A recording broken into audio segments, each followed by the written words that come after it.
I first met in person with Mary E. in the summer of 2007. I had arranged with her husband of 15 years, Terrence, to see her for an interview. Mary had initially agreed, since I was not a newsman, but rather an amateur writer gathering information for a few early college assignments, and if all went according to plan, some pieces of fiction. We scheduled the interview for a particular weekend when I was in Chicago on unrelated business. But at the last moment, Mary changed her mind and locked herself in the couple's bedroom, refusing to meet with me. For half an hour, I sat with Terrence as we camped outside the bedroom door, I listening and taking notes while he attempted fruitlessly to calm his wife. The things Mary said made little sense but fit with the pattern I was expecting. Though I could not see her, I could tell from her voice that she was crying, and more often than not, her objections to speaking with me centered around an incoherent diatribe on her dreams, her nightmares. Terrence apologized profusely when we ceased the exercise, and I did my best to take it in stride. Recall that I wasn't a reporter in search of a story, but merely a curious young man in search of information. Besides, I thought at the time that I could perhaps find another similar case if I put my mind and resources to it. Mary E. was the SISOP for a small Chicago-based bulletin board system in 1992 when she first encountered smile.jpg, and her life changed forever. She and Terrence had been married for only 5 months. Mary was one of an estimated 400 people who saw the image when it was posted as a hyperlink on the BBS, though she is the only one who has spoken openly about the experience. The rest have remained anonymous or are perhaps dead. In 2005, when I was only in 10th grade, smile.jpg was first brought to my attention by my burgeoning interest in web-based phenomena. Mary was the most often cited victim of what is sometimes referred to as smile.dog. The being smile.jpg is reputed to display. What caught my interest, other than the obvious macabre elements of the cyber legend and my proclivity toward such things, was the sheer lack of information, usually to the point that people don't believe it even exists, other than as a rumor or hoax. It is unique because, though the entire phenomenon centers on a picture file, that file is nowhere to be found on the internet.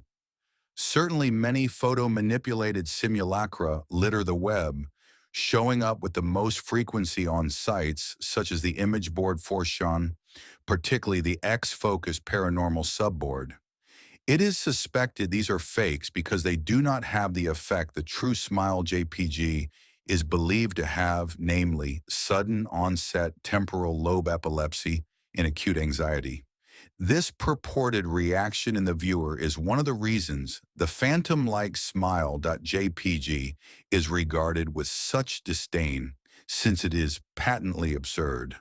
Still, depending on whom you ask, the reluctance to acknowledge smile.jpg's existence might be just as much out of fear as it is out of disbelief. Neither smile.jpg nor smile.dog is mentioned anywhere on Wikipedia, though the website features articles on such other, perhaps more scandalous shock sites such as Bamana Hello JPG or Two Girls, One Cup. Any attempt to create a page pertaining to smile.jpg is summarily deleted by any of the encyclopedia's many admins. Encounters with smile.jpg are the stuff of internet legend. Mary E.'s story is not unique. There are unverified rumors of smile.jpg showing up in the early days of Usenet, and even one persistent tale that in 2002, a hacker flooded the forums of humor and satire, website Something Awful, with a deluge of smile.dog pictures, rendering almost half the forum's users at the time epileptic. It is also said that in the mid to late 90s, smile.jpg circulated on Usenet as an attachment of a chain email with the subject line Smile. God loves you. Yet despite the huge exposure these stunts would generate, there are very few people who admit to having experienced any of them, and no trace of the file or any link has ever been discovered. Those who claim to have seen smile.jpg often weakly joke that they were far too busy to save a copy of the picture to their hard drive. However, all alleged victims offer the same description of the photo: a dog-like creature, usually described as appearing similar to a Siberian husky, illuminated by the flash of the camera, sitting in a dim room, the only background detail that is visible being a human hand extending from the darkness near the left side of the frame. The hand is empty, but is usually described as beckoning. Of course, most attention is given to the dog, or dog creature, as some victims are more certain than others about what they claim to have seen.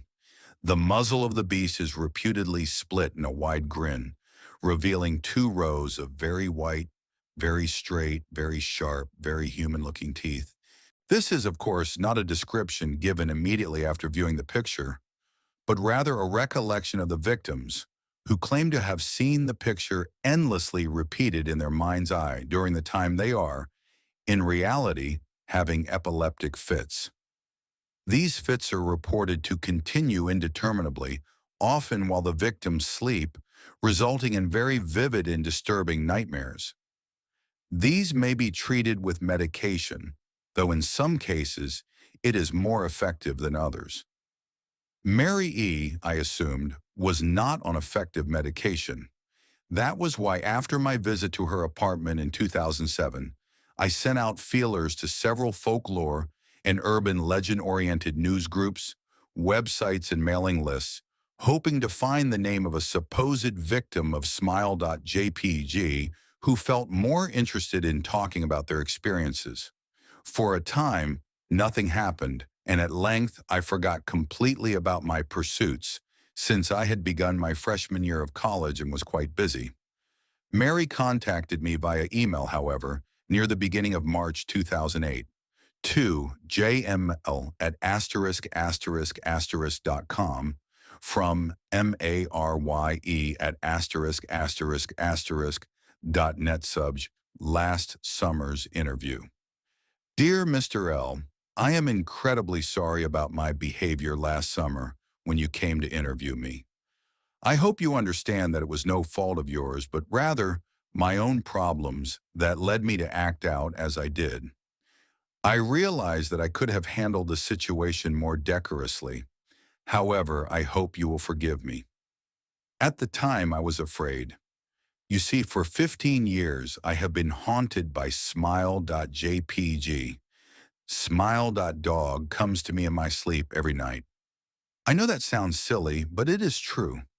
There is an ineffable quality about my dreams, my nightmares, that makes them completely unlike any real dreams I have ever had.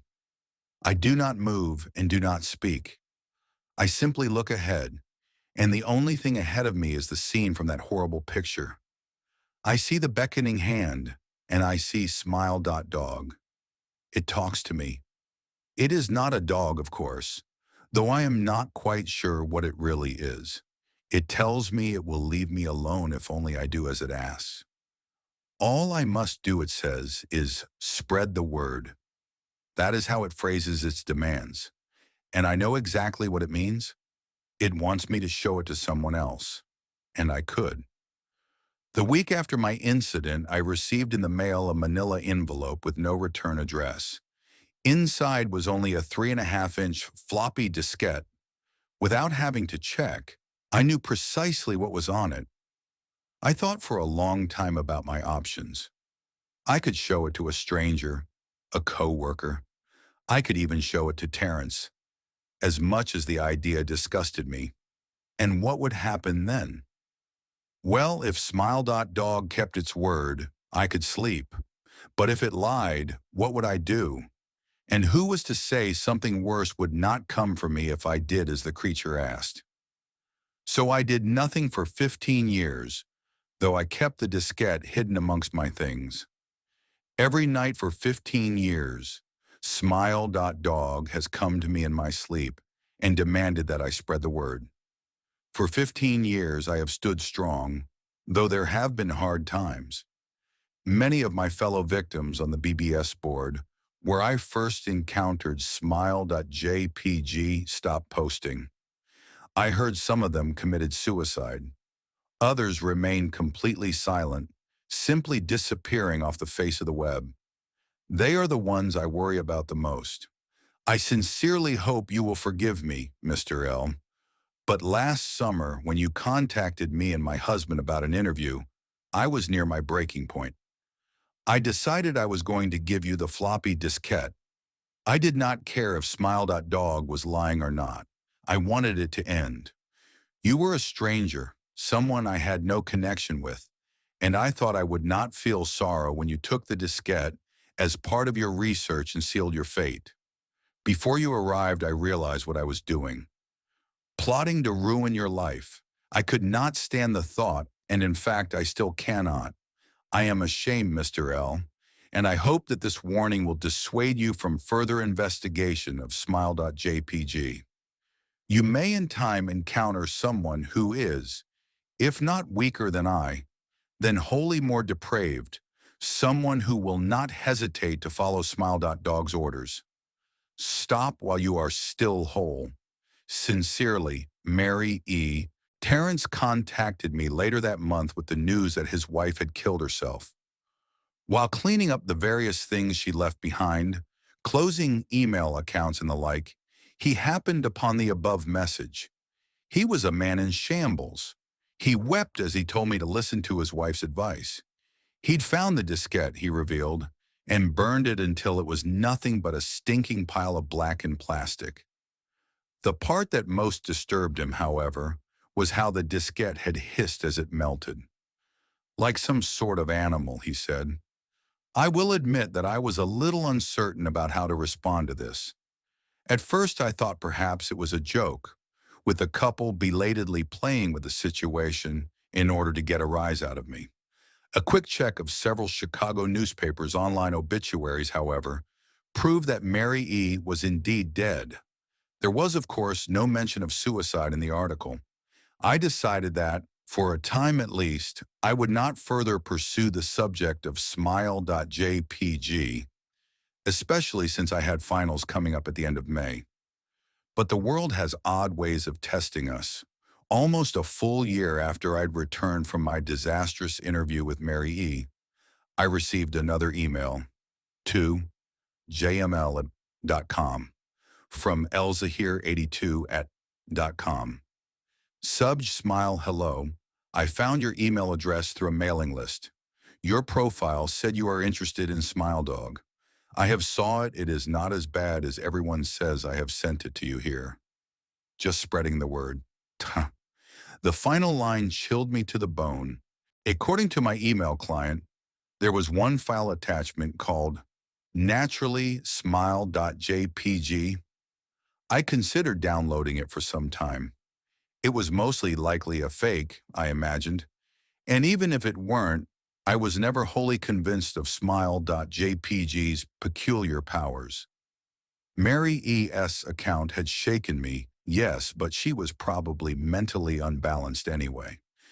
After all, how could a simple image do what smile.jpg was said to accomplish?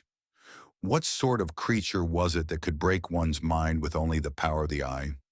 And if such things were patently absurd, then why did the legend exist at all? If I downloaded the image, if I looked at it, and if Mary turned out to be correct, if smile.dog came to me in my dreams demanding I spread the word, what would I do? Would I live my life as Mary had, fighting against the urge to give in until I died? Or would I simply spread the word, eager to be put to rest? And if I chose the latter route, how could I do it? Whom would I burden in turn?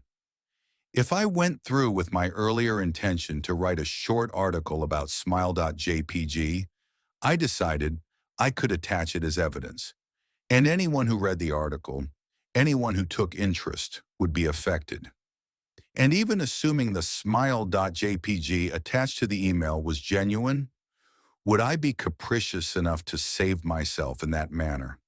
Could I spread the word? Yes, I could.